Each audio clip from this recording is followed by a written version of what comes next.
ఇప్పుడు యాక్చువల్‌గా మనం ఇంతకు ముందు చెప్పినట్టు శీలావతి, కట్ల వేస్తాం కదండీ! ఎక్కువ క్వాంటిటీ ఆఫ్ ఫిష్ మనం చెరువులో ఏసేసరికి కొంచెం అంటే పర్ ఎకర్‌కి ఇంతే క్వాంటిటీ పడాలి అని ఒక ఇది ఉంటుందండి. అంటే అవుట్‌పుట్ వచ్చేసరికి 3 అంటే 3 టన్నుల నుంచి 3.5 టన్నుల వరకు అవుట్‌పుట్ వస్తుందండి. అది చేపైనా ఏదైనా చేపని. సో, ఆ చేప మేము క్వాంటిటీ తగ్గిస్తున్నప్పుడు ఏమవుతుందంటే క్వాంటిటీ బాగా తక్కువ ఉంది కాబట్టి మేము రెయ్యి ఏయటం వల్ల అది కూడా ఫ్రీగా తిరుగుతుంది.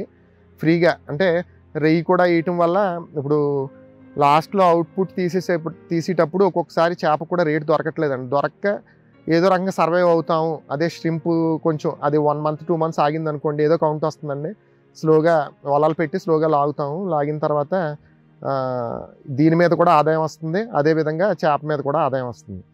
సో, దీనివల్ల ఏంటంటే మనకి కొంచెం ఎంతో కొంత ప్రాఫిట్ మార్జిన్స్ పెరుగుతాయి అని చెప్పి ఆ విధంగా చేస్తూ ఉంటాం.